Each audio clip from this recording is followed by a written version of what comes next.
Hello, I'm Dr. Sam Hancock of the Emerald Planet and EmeraldPlanet TV. We come to you on a week-to-week basis from Washington, D.C. in the United States as we look around the globe in 144 different nations, looking for those 1,000 best practices, the technology, services, and products that are making a difference as we move through the 21st century. And as we have a planet of 9 billion people by 2038 and possibly 12 to 13 billion by the end of this century, how are we going to be able to take care of all these people on planet Earth? And that's what Emerald Planet's all about. We come to you looking at the solutions, the best practices from around the globe as we create the Emerald Planet. Hello, welcome to the Emerald Planet. We're making a difference as we move through the 21st century. And seeing the long-term impacts of climate change.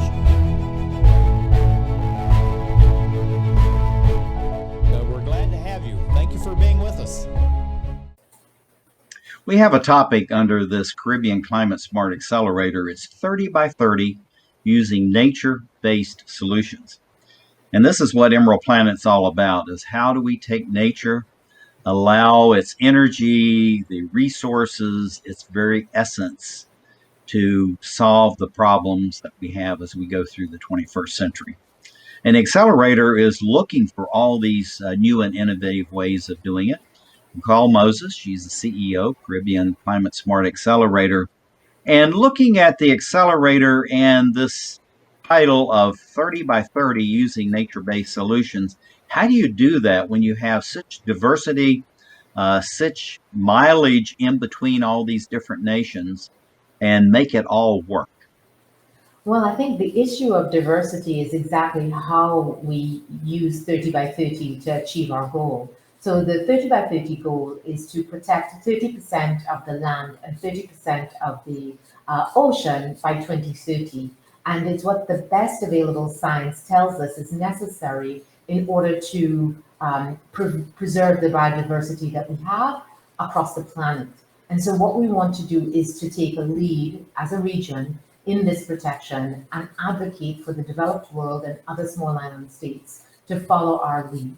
Mm-hmm. So it's really, really important that we, look at the role of the natural environment in protecting against hazards like our mangroves, like our coral reefs, that provide us with so much protection. And this photograph is from a risk conference that I attended, where we talked about the role of nature-based solutions and their ability to protect us. Because a lot of times we think about doing man-made solutions, but nature already knows how to protect itself. And what we have to do is to rely on that, innovations such as vetiver grass that can help prevent soil erosion, and all of the wondrous work of mangroves to sequester carbon as well as protect coastal erosion. What we have is truly spectacularly beautiful. And as beautiful as this photograph is, it's even more beautiful when you see it in real life. As you know, you've been to the region, you've lived in the region. And it's really important that we preserve what we have and keep it as wonderful as it is. Now, looking at this photograph, I'm leaving it up purposely. I mean, this is a natural scene.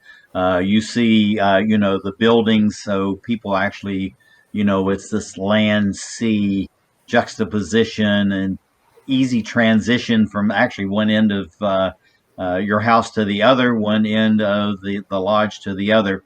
How does this translate directly into this nature-based solutions so that we really do protect this, we have mutual respect, but also to have mutual respect for all living beings, the plants, the sea creatures, the microorganisms. I mean, all of this must work together in order to protect this kind of scenery, and particularly this. Yeah, so as long as we can just sort of keep just 30% protected, where there's no sort of invasive fishing, there isn't any cutting down of trees. Once we can allow nature to do its work and to regenerate itself, then we're free to use the rest of the land and sea that we have available for commercial purposes. But that would require, and that would allow us to do so in a sustainable fashion by allowing the regeneration of nature that we so need to keep us safe. Now, looking at this photograph here, you know, the land and sea is what this 30 by 30 is all about. And looking at the citizens that live there, and you're doing the education, you're doing the outreach, you're doing the promotions everywhere you go. How are they responding to this? So they are becoming part of the solution, and in essence, they are the solution to keep the islands, to keep the nations this pristine. Caribbean nationals have been phenomenal advocates for the protection because they see it firsthand. What I found is that people who dive and people who spend time in the ocean are even more particular about how we protect it because they understand what's at stake and they see the changes that have been taking place. Our role is not only to help provide cash flows that can aid in the protection, but also to continue the education so that people are aware of what actions need to take place. And while there are lots of individual actions that need to take place, the real sort of big ticket items are at the policy level and advocating for your governments to do the right things and to join the right agreements and to make the right commitments in order to protect the environment. I think this is one of the things, I think this is a very pretty photograph, but I think this is one of the benefits as far as the islands. You have small nations, and many of them have small population bases, but the elected officials live really next to their citizens. And that's one of the things that I find most intriguing about being there is that allowing the policymakers and the others to have to live in this environment. I shouldn't say have to, they relish being there. But at the same time, they understand how they must protect it for all citizens. So when you're bringing the policymakers together, the citizens, and then considering all the tourists that come from all over the globe to see this natural beauty, how do you mesh that together so it works to the maximum benefit for everyone?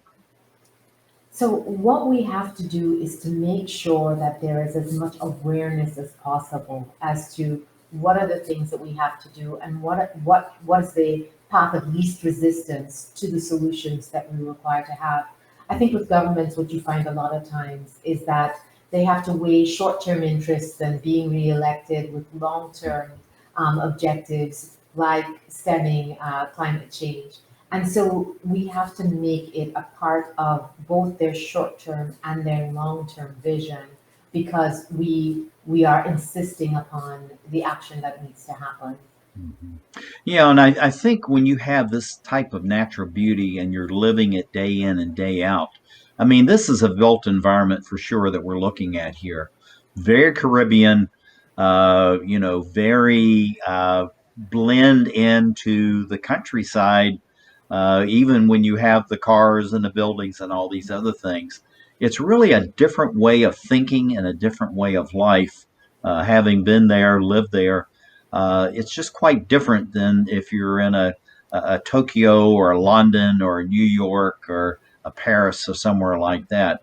There's a flow and a style. Looking at this photograph, how does that flow and the style and the culture really help you to jumpstart this audacious accelerator that you've created? So I think the most important piece for us is that there is absolute will to create the climate smart zone that we need.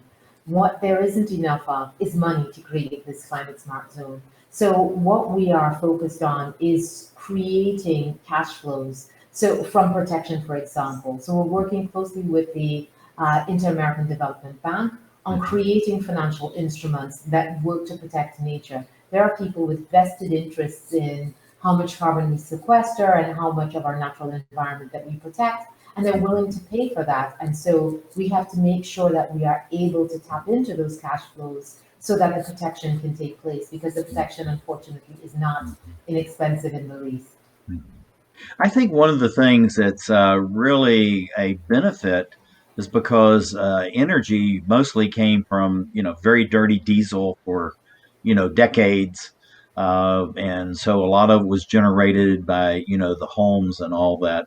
And so moving to solar and wind, something that people actually, distributed energy they can do themselves, is something that really saves people money.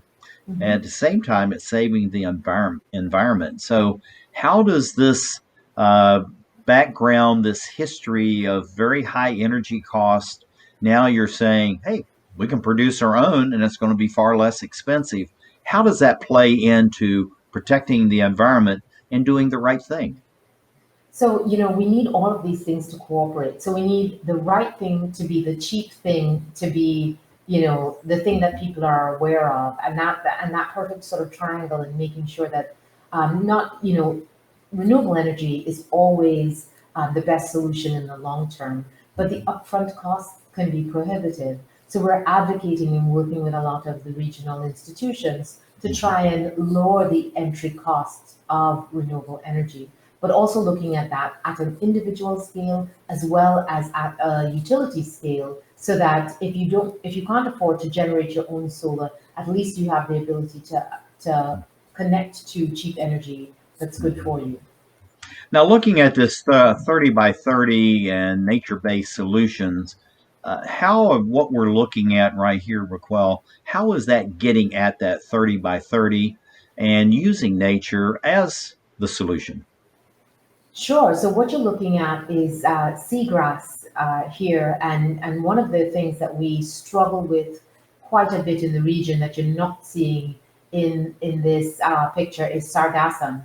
And another issue that we have is sort of as lionfish, which is a really invasive species that's killing a lot of the natural environment and the natural fish that we have.